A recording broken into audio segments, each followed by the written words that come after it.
o'clock. Kurt, are we ready? Sure. Okay, great. All right. Well, hello and welcome to the April 18th meeting of the Lawrence Douglas County Metropolitan Planning Organization Policy Board. My name is David Carter. I am the current chair and a member of the Metropolitan Planning Commission. Jessica or Cece, could you give us the rules of engagement for the meeting? Yes, thank you. Good afternoon. We have a few housekeeping items. This is a hybrid meeting. It is being recorded and broadcast on the city's YouTube channel. Please remember to mute yourself during the meeting when you're not speaking. The chat function for this meeting has been disabled, and all chats will directly go to us as hosts, as staff. Unless you're participating during the meeting, please turn your video off. This allows the active meeting participants to be seen on screen. You'll be able to hear the meeting when you're participating. Please turn your video on. If you have any trouble, you can send us a chat. The city and MPO reserve the right to mute people or turn individual videos off to minimize distractions for the meeting, and I'll proceed to a roll call vote if that is okay. Carter? Carter? Here. Dever? Here. Kelly? Here. Thank you. Smith? Here. And Thomas? Here. Okay. And I believe absent today are Littlejohn and Reason. Okay. Very good. Thank you. I guess on to public comment. Do we have any members of the public who wish to comment either in the chamber there, apparently not, or online? There's no one in person wishing to do so, and no one has indicated online by turning on their video or raising their hands that they would like to comment today.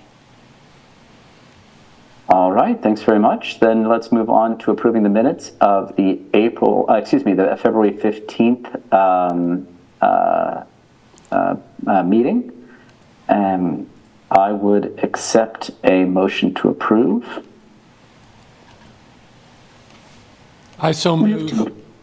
Commissioner Thomas, do I have a second? A second? I'll second. Thank you. I think that's Commissioner Dever. Jessica, do you call the roll, please? Absolutely. Carter? Yes. Dever? Yes. Kelly? Yes. Smith? Yeah. Thomas? Yes. Motion carries unanimously. Fantastic. That takes us to item D, D1, the Transportation Improvement Program Amendment 7. Thank you, Commissioner Carter. Sharing my screen. My name is Cece Riley. I'm a Transportation Planner 2 with the MPO. This is the 7th amendment to the TIP. The TIP implements the Long Range Transportation Plan, T 2050. Generally, we amend the TIP quarterly, and this amendment is associated with KDOT, Lawrence Transit, and the City of Lawrence interest in changing or adding projects to the TIP. We put this document out for a 15-day public comment period from March 7th to March 22nd, and no public comments were received. There are 3 projects being amended in the proposed TIP before you today, and 1 new project, 2 from KDOT, 1 from Lawrence Transit, and 1 from the City of Lawrence. They're shown on the screen in front of you in summary. The new project proposed by KDOT is for the road reconstruction of K33, a 2-lane roadway in Douglas County. The project is approved for preliminary engineering, and the funding shown reflects that in the TIP number 152. The amendment requested by KDOT is to revise the state funding to reflect actual costs in 2024 and move the right-of-way phase from 2023 to 2024. The amendment requested by City of Lawrence is associated with TIP number 520, and the changes proposed remove the 2023 funding line and alter the 2024 line to reflect actual cost expenses for 2024. And the amendment requested by Lawrence Transit is associated with TIP number 426, and the change of the fund source from microtransit pilot program from federal to state. This was a mischaracterization of funds in previous TIPs that now we're just correcting. Additional information on these projects can be found on the amendment summary in the TIP amendment agenda item, as well as the screen in front of you, and I'd be happy to answer any questions you have. Thank you, Cece. Do any commissioners have any questions for Cece? No, sir. All right. I guess I'd just like a clarification. Do any of these actually represent changes in estimates of project costs, or are they basically just realignments by governing body or fiscal year? primarily realignments. The new project for KDOT for that K33 reconstruction is the sort of largest change to this tip, but it is for those preliminary engineering phases. So it's not design, it's not into the big bucks yet. Okay, very good, thank you. Any other questions? If not, I would accept a motion to approve.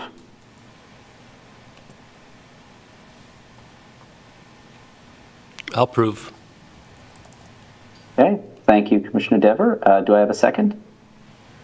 Allison Smith, KDOT, I'll second. Thank you, Allison. Any further discussion? And Jessica, can I ask you to call the roll, please? Yep. To make a quick clarifying point, there's no one Absolutely, in the Susan. room for public comment, and we've not seen anyone on line raise their hand or otherwise turn on their video, so I believe there's no public comment on this item as well. Thank you for the point of order, Cece. Appreciate it. And with that, Jessica, would you mind calling the roll, please? Yes. Carter? Yes. Dever? Yes. Kelly? Yes. Smith? Yes. Thomas? Yes. Motion carries unanimously. Fantastic. That takes us to item D2, the regional pedestrian plan for Eudora, Baldwin City and Lecompton. Thank you. We're bringing before you today the other part of our pedestrian planning work from the region, which has been a long time coming and got delayed by Transportation 2050, work that needed to happen in the interim to meet federal requirements. So we are hoping to finish up this plan and this planning process to assist Eudora, Baldwin City, and Lecompton in implementing walkability throughout their communities. This plan is an update to the 2016 regional pedestrian plan. It is when we updated the pedestrian plan for Lawrence, we separated it out from the region of these other communities, just due to some different work that needed to be done and some different trajectories in terms of scope of work. The plan is structured that each community has a chapter that kind of serves as a standalone component that they can use in their communities to assess walkability and include public engagement process and development of best practices and existing conditions. So the vision is similar to the rest of the region, but really focuses on these different areas of which we believe there is benefit of improved walkability throughout our region. For each of the communities in their chapter, we profiled the quantity and of existing infrastructure that's part of the pedestrian networks and their transportation networks. We developed inventories for those places that were updated based on the 2016 GIS data sets, which first in many places that is the data set they have for their region is the one that we have updated and maintained as part of this planning process. So what you see is kind of existing and missing sidewalk. Each community has some pending elements that are underway during this planning process but weren't necessarily complete. And then for each community, we really honed in on a priority network. And that's the network where if we're talking about fundamental connections to schools and destinations across barriers like Highway 10 in this example for Eudora, that we have encouraged, and you'll see later kind of in the recommendations, where we encourage those communities to implement projects to fill gaps as part of the resources of expenditures in their places. So here's for Eudora. You can see likewise for Baldwin City and for Lecompton. And then we've accompanied in some design guidelines from the Small and Rural Towns Design Guidelines Center, additional options for crossing improvements and other segment improvements that are options for shared street environments that could improve walkability and safety that wouldn't necessarily require curb and gutter and sidewalk or ADA ramps in some of those locations. When we talked in each community, we show our public engagement in our public engagement appendices, and we recognize that each community has a little bit of difference in terms of I'm just showing two of the questions we asked for each community, which is about, do you support the priority network? And we saw pretty broad support of what we were trying to prioritize for built environment and investment, but then also some different challenges with about busy streets or gaps or sidewalk repair. And so both maintenance and accessibility, but also gap infill are some of the concerns that across our region exist in terms of walkability. So we did that work. Then, let's see. We had, oops, I did not mean to do that. We had a formal public comment period and received 2 comments from one from Baldwin City and one from Lecompton during the process. The results of which we just acknowledged that we received those, but we made no additional changes to the plan as it had been developed in the recommended strategies.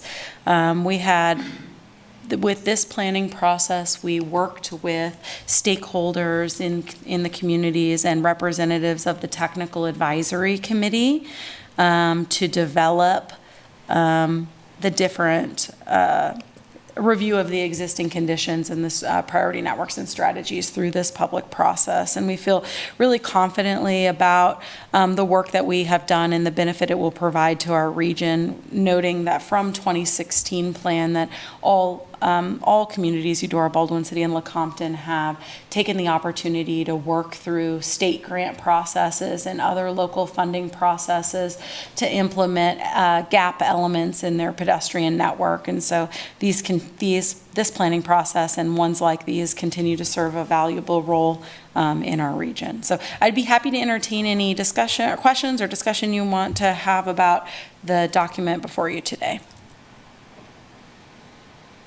Thank you, Jessica, and thanks to the staff. A really impressive document, really thought-provoking.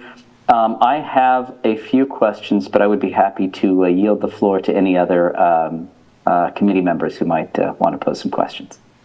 Or, forgive me, as a point of order, is this when we ask for public comment? Questions first, then comment. Okay, then very discussion. good, thank you. Anyone?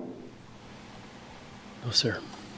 Okay, I guess my first question has to do with sort of what's next. How does this document fit into the overall, I'd say, the development process for each community? Is it uniform, or does it depend on the priorities of the community? Well, many of the priorities, there's some nuance to some of the recommendations, but in general, these plans serve as overarching guides for these communities when they update other documents that they have internal to their own communities. So things like their land development code or comprehensive plans. Oftentimes, we're working in sync with their staff to ensure that we can coordinate with maybe their parks and recreation plan, for example, so we're not saying contradictory things in terms of access to parks or other destinations in the community. All of the communities have used this approved plan to seek transportation or safe routes to school funding for sidewalk gap infill projects since the 2016 plan. And so they use them primarily in that way. This plan does have other recommendations around thinking about design standards and other policies in their community in terms of sidewalk requirements on both sides, or street trees, or complete streets policy. Talks a little bit about residential speed limit, and recommends some other improvements around, possibly the need to do ADA transition planning for the public right-of-way once you acquire over 50 staff.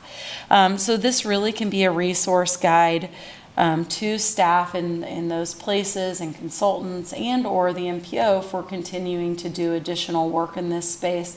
We haven't always had a lot of additional capacity for that type of local implementation, but we would offer assistance as such based on those plans if there was relevant opportunity to do so. Unfortunately, I think from our TAC partners' perspective from each of these communities, I would feel comfortable saying I think they rely on this type of planning work to move these issues forward in their communities since they don't have dedicated staffing. And so it makes opportunities like approaching federal funds from transportation alternatives or the Safe Routes to School program, or even the more recent Eudora RAISE grant that was awarded included elements of pedestrian connectivity that would have been in the previous pedestrian plan, and they would have used that. So we roll this up into the regional long-range transportation plan, which is currently Transportation 2050, and when we update those, ideally we've updated each of the mode plans in the intervening years. And so that's kind of how it gets used in the region and at the city, but there is a lot of local context, and it really does require local engagement around implementation. Great, that's really helpful. My second question has to do with the public responses. It's great to see that, by and large, the report was really broadly accepted. I did notice a couple of cases where someone opposed or strongly opposed the priority network that was laid out. What was do you have any characterization of what was behind that? Did people comment on those? Unfortunately, I can't speak in that detail at this point in time. That's been Okay. off the top of my head. I'd have to dive back into that if you're interested in seeing in my assessment of that more further. Unfortunately, that happened in the original 2021 and 22 process, so I'm not going to be able to recall that off the top of my head. We did at that point in time in some of the networks. Well, I can't even remember. I know we made adjustments to one. Oftentimes, people have very specific segments they're looking for, and if it's not what they're looking for, there's also just general opposition to sidewalks in some cases. That has been the case in terms of about whether or not people consider it the best use of resources for a community. And so those are all kind of things that we have to evaluate, but I'd have to dive more into that to answer that in any more detail. Sure. Don't mean to put you on the spot. That's very helpful, though. Any other questions from committee members? Commissioner Kelly, I see you turned on your camera. Did you have any questions? Maybe one quick one. Jessica, noted in the plan it says TBA on going to the city of Baldwin and the city of Lecompton. Have you scheduled dates for that yet? We have not. We won't. Generally, we have to work with each community, and they take different roles in deciding whether or not they're going to adopt it or whether or not they're going to just accept this plan. They have all and that is at their kind of local discretion. We, of course, encourage them to adopt it as saying it's their plan, but with the MPO adoption, it becomes the regional plan. And so sometimes they have just accepted the plan and move forward in that way. We have not scheduled those. We generally wait until after doing this to work with each of those communities to schedule those opportunities to come present in more detail the findings and results and implementations to their community, and we'll work with their staff to decide how that's best appropriate with their councils or commissions. Thanks, appreciate that. Thank you, Commissioner Kelly. Any other questions?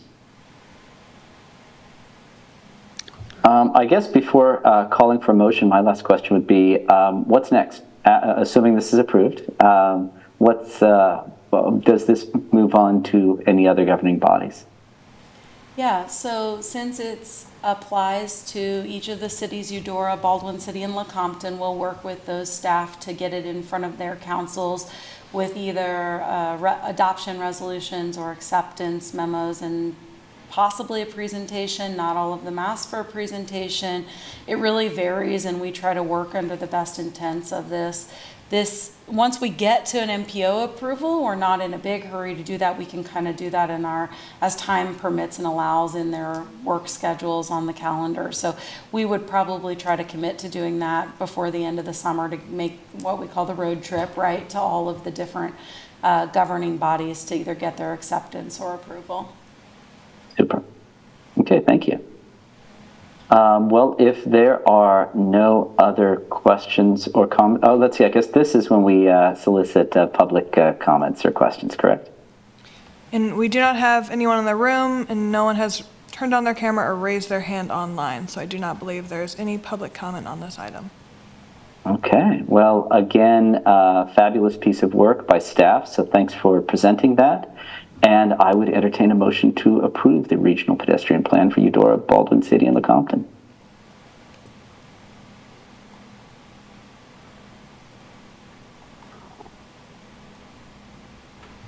This is Commissioner Kelly, motion to approve. Thank you. Do I have a second? I'll second the motion.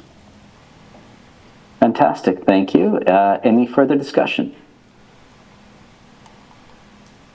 All right, Jessica, could I ask you to call the roll, please? Cartar? Yes. Okay, Dever? Yes. Kelly? Yes. Smith? Yes. Thomas? Yes. Motion carries unanimously. Excellent. Thank you so much. That takes us to section E for quick updates. Yes, thank you. We wanted to draw your attention to a future conversation that is upcoming. The Kansas Department of Transportation has a transportation emissions reduction program that is implementing the federal carbon reduction program. They are working with the smaller MPOs in the state, of which the Lawrence Douglas County MPO qualifies, to host a call for projects for the annual carbon reduction funding that is a formula fund to our region. It's about $250,000 a year, and we will be back to have a conversation with you after we discuss with TAC next month what that process is going to look like and what criteria we're going to have. This body will be taking the recommendations likely of the TAC to work to award that funding in the region. We have about 4 years of funding to award, so we have just over $1 million. That's 80-20 funding, and there will be more detail. It follows the guidelines of the carbon reduction program, which is looking at projects and implementation that reduces emissions. And so often that's bike ped projects, traffic signal ITS projects. It could be EV charging that cities and in governments and eligible entities in our region would be able to apply for that funding and show how it will be able to achieve some of those goals that do under the carbon reduction program, but also under Transportation 2050. And so we just want to call your attention to that. That's the first time our MPO is going to have the opportunity to select projects for funding under this federal funding source. And so, Allison, do you have anything to add? Otherwise, I just wanted to get people aware of that. No, that's a very good summary. KDOT will be working hand in hand with MPO staff to enroll this. And we've got all kinds of templates and that sort of thing. I don't, Jessica, if we're meeting tomorrow or not, I don't remember, but certainly we'll have a presentation to project sponsors. And yeah, and I'm the Kansas Carbon Reduction Program Manager. So if you need any specific information, feel free to reach out to me. All right, thank you so much. Very, very good to know, and we'll look forward to learning more. That takes us to item F, other business. Jessica or anyone else, anything we ought to be knowing? I have nothing today. All right, thanks. That takes us then to our next meeting, currently scheduled for May 16th, 2003. Is that, should that stay on our calendars? I believe it should. 2024. Oh, well, we got the year wrong. Did I say? I think I did that last I meeting think too. because People we stand have stuck in the that past. Anyway. Time travel. So as a point of order, do we need a motion to adjourn, or do we just No, we thank everybody completed for our attending business. and say goodbye? We say goodbye. We have completed our business today. Thank you all. Fantastic. Thanks, everyone. Appreciate your time. David. Thank you. Bye-bye. That's funny.